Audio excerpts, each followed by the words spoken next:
അമൃതം പൊടി വെച്ചിട്ട് വളരെ സിമ്പിളായിട്ട് എളുപ്പത്തിൽ ഉണ്ടാക്കിയെടുക്കാൻ പറ്റിയ നല്ല ടേസ്റ്റി ആയിട്ടുള്ള ഒരു സ്പെഷ്യൽ 4 മണി പലഹാരത്തിൻ്റെയാണ് ഇന്നത്തെ റെസിപ്പി.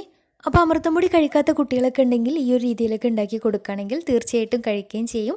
നല്ല ടേസ്റ്റാണ് കഴിക്കാനായിട്ട്. അപ്പോൾ എങ്ങനെയാണ് ഈ ഒരു പലഹാരം തയ്യാറാക്കുന്നതെന്ന് നോക്കാം. അപ്പോൾ ഒരു സ്നാക്ക് തയ്യാറാക്കി എടുക്കാൻ വേണ്ടിയിട്ട് ആദ്യം തന്നെ ഒരു പാത്രത്തിലേക്ക് 2 അച്ച് ശർക്കര ഇട്ട് കൊടുത്തിട്ടുണ്ട്. എന്നിട്ട് അതിലേക്ക് 1 കപ്പ് വെള്ളം ഒഴിച്ചിട്ട് നന്നായിട്ടൊന്ന് തിളപ്പിച്ച് ശർക്കരയൊക്കെ നന്നായിട്ടൊന്ന് മെൽറ്റാക്കി എടുക്കാം. 2 അച്ച് ശർക്കര അത്യാവശ്യം നല്ല മധുരം ഉണ്ടാവും. മധുരം കുറവ് മതിയെന്നുണ്ടെങ്കിൽ 1.5 അച്ച് ശർക്കരയൊക്കെ മതിയാവും. അപ്പം ശർക്കര അവിടെ തിളച്ച് മെൽറ്റായിട്ട് വരുന്ന സമയം കൊണ്ട് വേറൊരു ബൗളിലേക്ക് 1 കപ്പ് അമൃതം പൊടി ഇട്ട് കൊടുക്കാം. കൂടെ തന്നെ 1/2 കപ്പ് അളവിൽ ഗോതമ്പ് പൊടി കൂടെ ചേർത്ത് കൊടുക്കുന്നുണ്ട്. ഇനി ഇതിലേക്ക് നല്ലൊരു ഫ്ലേവറിന് വേണ്ടിയിട്ട് 1/2 ടീസ്പൂൺ ഏലക്കാപ്പൊടി കൂടെ ചേർത്ത് കൊടുക്കാം. പിന്നെ മധുരം ഒന്ന് ബാലൻസ് ചെയ്തെടുക്കാൻ വേണ്ടിയിട്ട് ഒരു പിഞ്ചളവിൽ ഉപ്പും കൂടെ ചേർത്തിട്ട് നന്നായിട്ടൊന്ന് മിക്സാക്കി എടുക്കാം. മിക്സാക്കി എടുക്കുന്ന സമയത്ത് ഇതിലേക്ക് 1/2 ടേബിൾ സ്പൂൺ കരിഞ്ജീരകം കൂടി ചേർത്ത് കൊടുക്കുന്നുണ്ട് നല്ലൊരു ഫ്ലേവറിന് വേണ്ടിയിട്ട്.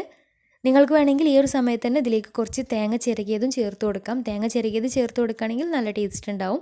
അതുപോലെ തന്നെ വേണമെന്നുണ്ടെങ്കിൽ കുറച്ച് ചെറിയ ജീരകം പൊടിച്ചിട്ട് അതും കൂടെ ചേർത്ത് കൊടുക്കാം. ഞാനിപ്പോൾ ഇത് രണ്ടും ചേർത്ത് കൊടുത്തിട്ടില്ല, അല്ലാതെ തന്നെ നല്ല ടേസ്റ്റ് തന്നെയാണ്. അപ്പോൾ ഈ ഒരു സമയം നമ്മൾ നേരത്തെ അലിയിക്കാൻ വെച്ചിട്ടുണ്ടായിരുന്ന ശർക്കരയൊക്കെ നന്നായിട്ട് മെൽറ്റായിട്ട് കിട്ടിയിട്ടുണ്ട്. ഇനി ഇത് ചൂടോട് കൂടി തന്നെ ഈ ഒരു ഇതിലേക്ക് ചേർത്തിട്ട് നന്നായിട്ട് മിക്സാക്കി എടുക്കാം. ഇനി കുറച്ചൊരു ലൂസായിട്ടുള്ള ബാറ്ററാക്കി എടുക്കണം. അപ്പോൾ ശർക്കര പാനി കുറവാണെങ്കിൽ കുറച്ച് ഇളം ചൂടുള്ള വെള്ളം ഒഴിച്ചിട്ട് ഒന്ന് മിക്സാക്കി എടുത്താലും മതിയാവും.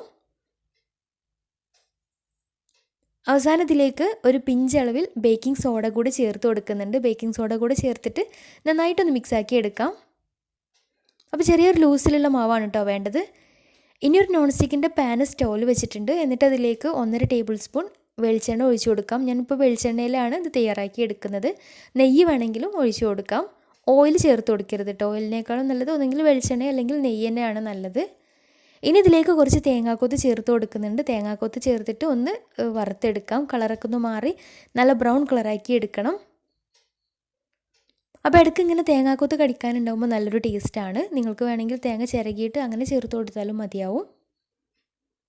അപ്പോൾ തേങ്ങാക്കൊത്തൊക്കെ നന്നായിട്ട് മൂത്ത് നല്ല കളറൊക്കെ മാറി ബ്രൗൺ കളറായിട്ട് കിട്ടിയിട്ടുണ്ട്.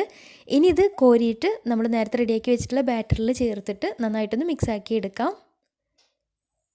ഇനി റെഡിയാക്കി വെച്ചിട്ടുള്ള ഈ ഒരു ബാറ്റർ റെസ്റ്റ് ചെയ്യാൻ വെക്കേണ്ട ആവശ്യമൊന്നുമില്ല, ഉടനെ തന്നെ നമുക്ക് ചുട്ടെടുക്കാം.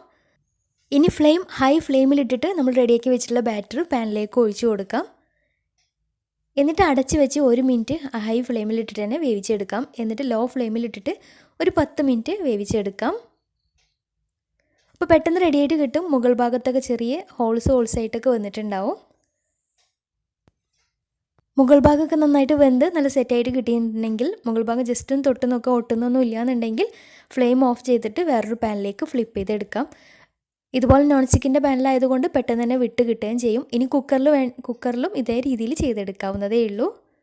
ഇനി ഇഷ്ടമുള്ള ഷേപ്പിൽ കട്ട് ചെയ്തിട്ട് സെർവ് ചെയ്യാം. നല്ല ടേസ്റ്റി ആയിട്ടുള്ള സ്നാക്കാണ് അമൃതം പൊടി വെച്ചിട്ട്. തീർച്ചയായിട്ടും ട്രൈ ചെയ്ത് നോക്കുക. ട്രൈ ചെയ്തിട്ട് നിങ്ങളുടെ ഫീഡ്ബാക്ക്സ് താഴെ കമൻറ്റ് ബോക്സിൽ അറിയിക്കാൻ മറക്കരുത്. അതുപോലെ തന്നെ ചാനൽ സബ്സ്ക്രൈബ് ചെയ്യാത്തവരുണ്ടെങ്കിൽ സബ്സ്ക്രൈബ് ചെയ്യാനും മറക്കരുത്. അപ്പോൾ നല്ല അടിപൊളി വീഡിയോയുമായി വീണ്ടും വരാം. അതുവരെ take care, bye, thank U.